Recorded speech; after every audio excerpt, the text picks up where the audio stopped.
অভিযুক্ত civic ভলেন্টিয়ারের polygraph টেস্টের অনুমতি দিল শিয়ালদা আদালত।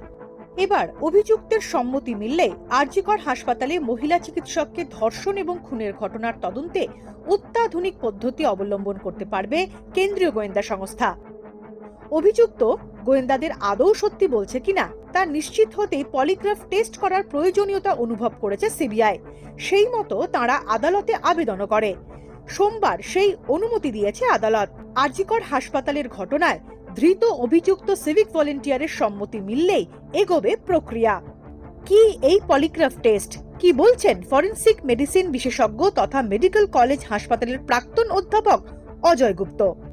Polygraph test, lie detector test আর হচ্ছে সাইকোঅ্যানালিসিস, এই তিনটে হচ্ছে এক ধরনের পরীক্ষা করে একজন লোক তার মানসিক অবস্থার দ্বারা সত্যি কথা বলছে না মিথ্যে কথা বলছে সেইটা জানবার চেষ্টা। যন্ত্রটা যেটা থাকে সে কতগুলো জিনিস টেস্ট করে। কি কি পরীক্ষা হয়? যেমন হচ্ছে আমাদের পালস রেট কত চলছে। একটা লোকের যখন কোনো কারণে মেন্টাল টেনশন হয় তার কিন্তু পালস রেট বেড়ে যায়। চিকিৎসক অজয় গুপ্তের কথায় পালস রেট পরীক্ষার সঙ্গে হার্টবিট পরীক্ষা করাও এই প্রক্রিয়ার একটি অঙ্গ। কেন হার্টবিট দেখা হয়? তার উত্তর, পালস যদি বাড়ে হার্টও সাধারণভাবে হার্টেরও রেট বাড়বে। পালস রেট হার্টবিটের সঙ্গে দেখা হয় শরীরের তাপমাত্রাও। কেন পরিমাপ করা হয় বডি টেম্পারেচার? অনেক সময় অনেকের লোকের যে যদি সে সত্যকে চেপে যেতে চায় বা মিথ্যে বলতে চায় তখন কিন্তু তার বডি টেম্পারেচারও বাড়তে পারে। তো এই সবগুলোকে বিভিন্নভাবে রেকর্ড করা হয় একটা গ্রাফিক্যাল ডিজাইন। ওষুধ ব্যবহার করেও কি পলিগ্রাফ টেস্ট করা হয়?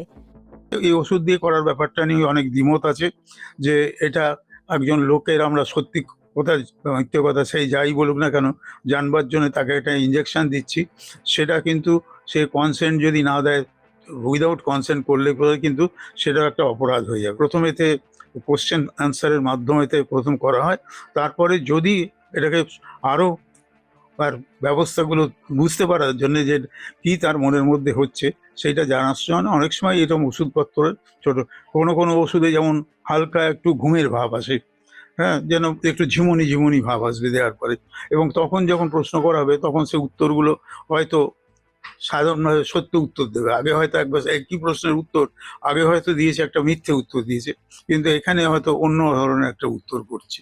তো সেই রকম যখন রেকর্ডিংটা ওটা হবে, প্লাস হচ্ছে এর সঙ্গে গ্রাফিক্যাল রেকর্ডিং যেটা হবে সেটা দিয়ে কিন্তু বোঝা যাবে যে সে সত্য বলছে না মিথ্যে বলছে, বা সত্যকে চেপে যাওয়ার চেষ্টা করে একটা নতুন করে মন গড়া গল্প, মিথ্যের গল্প যেন সত্যি ব্যাপারটা তাই এরকম বলার চেষ্টা করছে। পলিগ্রাফ টেস্ট কেন জরুরি? কেন প্রয়োজন হয় অভিযুক্তের সম্মতি? খুব চালু প্রক্রিয়া নয়, এটা একটা স্পেশাল ধরনের টেস্ট। কিছু বৈজ্ঞানিক তারা বললেন তাহলে এরকম টেস্ট করার কি দরকার আছে যদি এটা একবারে 100% রিলায়েবল না হয়। এই জন্য এটা নিয়ে একটা দ্বিমত আছে, এবং এটার দ্বিমতটা আছে বেশিরভাগ হচ্ছে যারা মনোরোগের বিশেষজ্ঞ অর্থাৎ সাইকিয়াট্রিস্ট বলে যাদের কথা আছে